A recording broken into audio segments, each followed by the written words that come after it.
So, Teamfight Tactics is finally here. After a long month of waiting, the new game mode has been rolled out in most regions of the world, and it's quickly capturing a large number of excited fans. Seemingly more players have been playing and watching Teamfight Tactics rather than League of Legends itself, and why shouldn't they be? It's not every day that a new video game genre is created and rolled out to the world. Seeing as this is a new genre though, many players seem a bit misinformed in terms of the nature of the game and the mechanics at play. There's plenty of comments you can find out there where people have been complaining that there's only two viable strategies or that the game is all luck and no skill. Personally, I think those comments probably come from a place of frustration for League players trying out TFT who no longer have teammates to blame for their mistakes, so I'm never lucky is their new go-to excuse. Joking aside though, I do think it could be fun to delve into the specific mechanics and game theory of how to effectively play Teamfight Tactics. The last video I made discussed why TFT is a big deal and why it's worth playing, so today we're going to talk about just how to play in a way that's most fun and most likely to give you a shot at coming out first. Because as much as a few goofballs may like to claim the opposite, there's a huge number of different strategies, builds, and ideas that you can win with as long as you have a basic understanding of how the game works. But enough fluff, let's cut right to the chase. What should you be thinking about and focusing on if you want to win a match of Teamfight Tactics?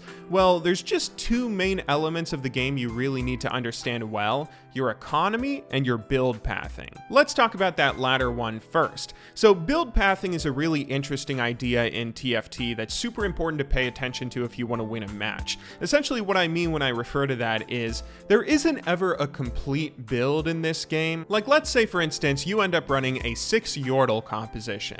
Well, getting all 6 Yordles may fill out most of your team's roster slots. At level 6 you won't have room for anyone else on the field. However, you eventually will need to add more characters to your team. Typically, unless you're one of the first players eliminated, you're going to finish most games with rosters between 7 and 10 champions on the field.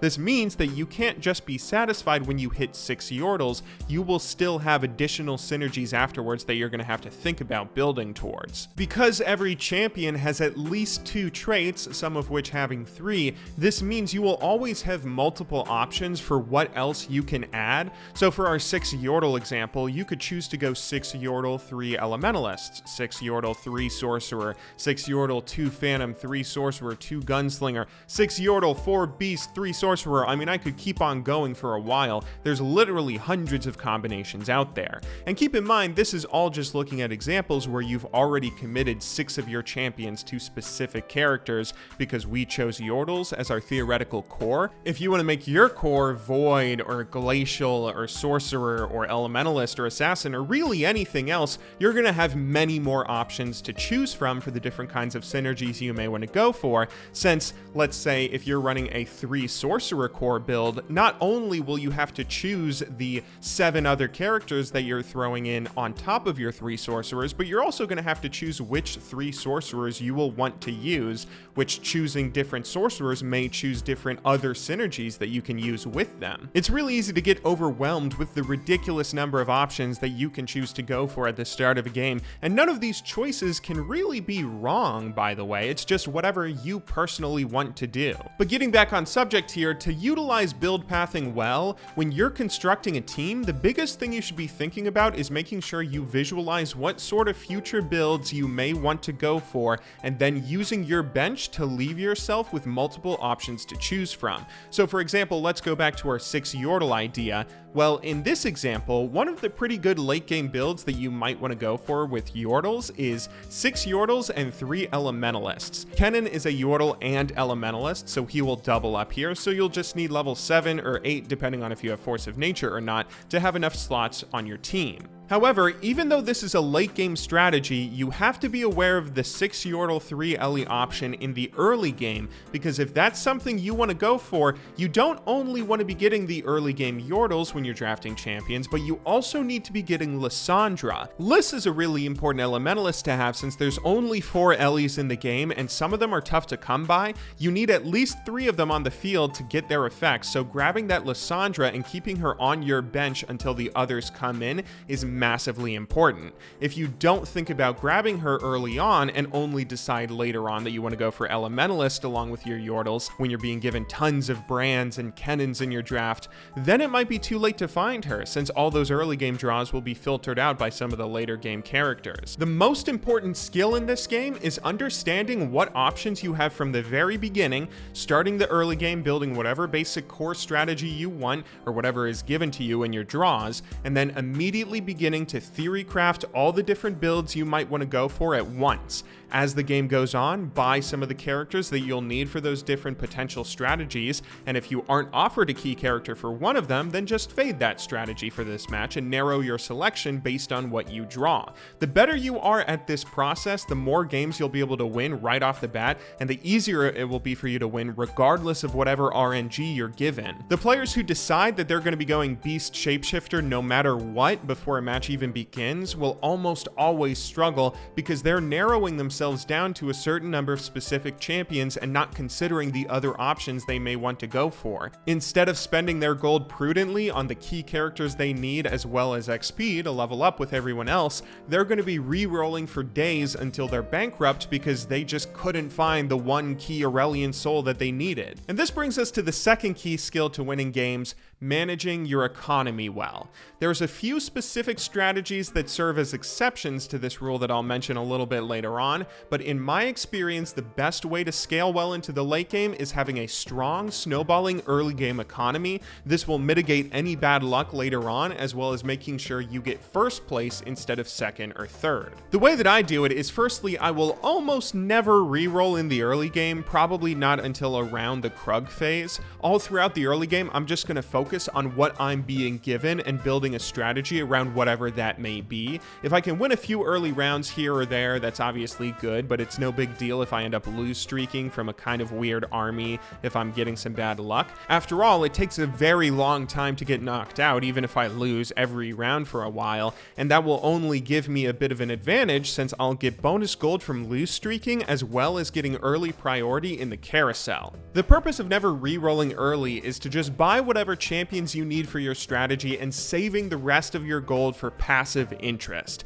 For every 10 gold you have at the end of a round that you don't spend, you'll get 1 bonus gold next turn with a cap of 5 bonus gold when 50 gold is saved. Ideally, with this strategy, you want to build a kind of decent team early on and spend a bit on some of the good champions you will need, since you want to win a few rounds and not lose too much health, but you really want to try and avoid rerolls until you're at max passive interest. Once you've banked 50 gold, you should be in a fantastically good spot, as all of your passive interest will start compounding and turn into a fantastically strong economy. Every round you can buy whatever you need, buy plenty of XP to level up, and spend your gold down to 50, just making sure you don't go below it so you still get the max passive interest. The priorities you should be looking at when you're spending your gold are, firstly, look for champions to buy, then level up if you have more characters you want to put on the board, and only think about re-rolling as your last option after everything else. I don't mean to be too harsh on re-rolling, but it's really important to understand this should be the last place you spend your money. Only do it if you're in a dire situation where you really need a character to finish off a build that you don't have, something like your 4th Wild or your 6th Glacial, etc, etc. If you don't really need someone that you're searching for, only reroll if you have extra gold to spare and you don't have any reason to work towards leveling or anything else. The reason rerolling is so bad is most of the time you won't find what you need, and then you'll just end up at a gold disadvantage from your opponents. Rerolling just twice in the early game will be 4 gold, and if you don't get whatever you need in those 2 rerolls, that gold could have been a level difference, which would be the difference of getting an extra champion out, maybe winning a round, getting more gold from the win, maybe maintaining a win streak. In theory, you could spend 20 or even 50 plus gold on a reroll trying to find a character, getting him up to 3 stars or something, but if you don't end up finding him, that's 50 plus gold you could have spent on leveling, getting extra champions out, or even buying people to fill up your bench. Instead, that that gold just evaporates and your opponents have a huge lead on you in their economies compared to yours. There are some times you can and should reroll. This is a chart we may talk about more in depth in another video, but to summarize it, your character level is what determines the champions you're shown and what draws you're given. Higher levels will give you more high tier characters and fewer low tier ones, so this means if you need to upgrade someone who's low tier, or maybe you're still searching for a key part of your composition, re-rolling for them when they have the highest chance of appearing and not leveling, which would make their chance of popping up go down, that is a smart thing to do. The reason I'm emphasizing not re-rolling so much is because if I tell you that it's okay to just re-roll for things you need, some people will take that as a free pass to blow way too much gold looking for a specific person. They'll end up getting trapped in that mindset of narrowing their build before they should, and they'll just waste tons of gold that would have been better to throw into leveling and getting more units out on the board.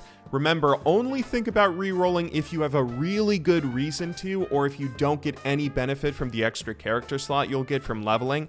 Sorry for belaboring this point so much, but it's an important one for newer players to understand. Moving on though, there's actually more to managing your economy well than just saving for passive interest and not re-rolling. There's a few times where you should be spending money even if you may not need what you're spending it on. For instance, we mentioned earlier how you should probably be trying to fill up your bench with potential strategies that you may want to go for later on, and then just selling what you choose not to go for. This is particularly powerful because in Teamfight Tactics, you get 100% of the gold that you spend on most of your characters if you sell them. In League of Legends, items don't have full resale value, which means that selling something you buy will leave you with a loss in cash. If you buy something for 1,000 gold and then sell it, you're only going to be selling it for 700 gold, leaving you with an obvious loss. Teamfight Tactics, though, has most characters give you the full gold back on anyone that you end up selling. For all 1-star units, you'll have a 100% resale value.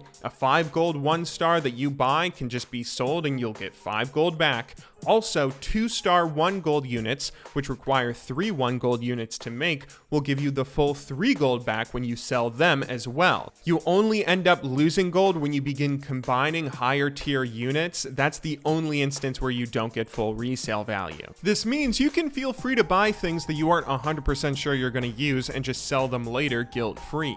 You can also feel confident in the early game before passive interest really kicks in that it's fine to buy whatever you want, fill up your bench, and then just sell what you don't end up using.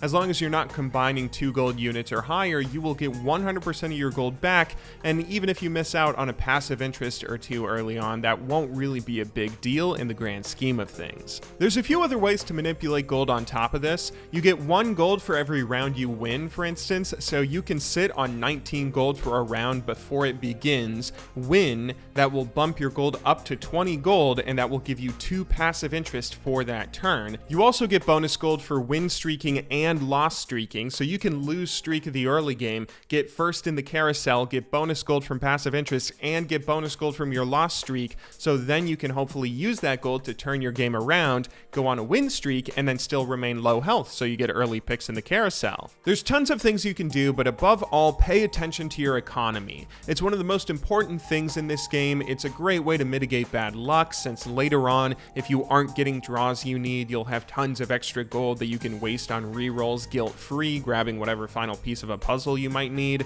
You'll also outlevel your opponents, and outleveling opponents is a huge advantage later on in a game, since most people give up on leveling when it costs tons of gold to hit max levels later on, but you can do it easy peasy if you manage your economy well. All of this should really make grabbing first place a bit of a breeze. It is worth mentioning there's a few different strategies and details that I haven't mentioned in this video so far. Like there's heavy re-rolling strategies where some players will re-roll all their gold in the first few rounds and delay their economy build. There's some strategies where players will go for all 3-star characters, or some strategies where players will go for 0 3-star characters. Plus, we haven't really mentioned items yet, which are a huge element that can win or lose you games based on how you use them. But the reason I'm omitting all these details is because they're for you to discover and try out and find what you like yourself. A lot of this game comes down to your own personal playstyle, your own flavor of customization. Half the fun of Teamfight Tactics is being able to do whatever you want.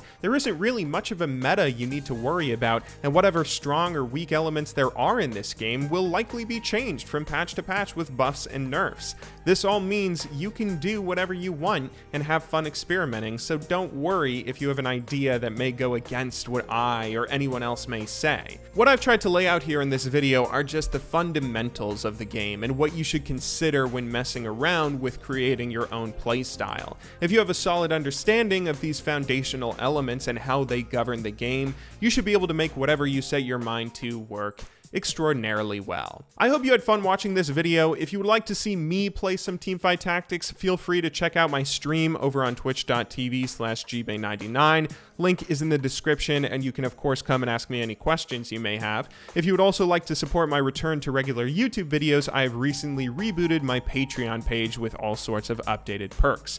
But anyway, from the bottom of my heart, thank you very much for watching. I wish you the best of luck in your next game, and of course, good luck in Ranked when it comes out. But anyway, until I see you next, thanks again for watching, good luck in solo queue, and have a wonderful day.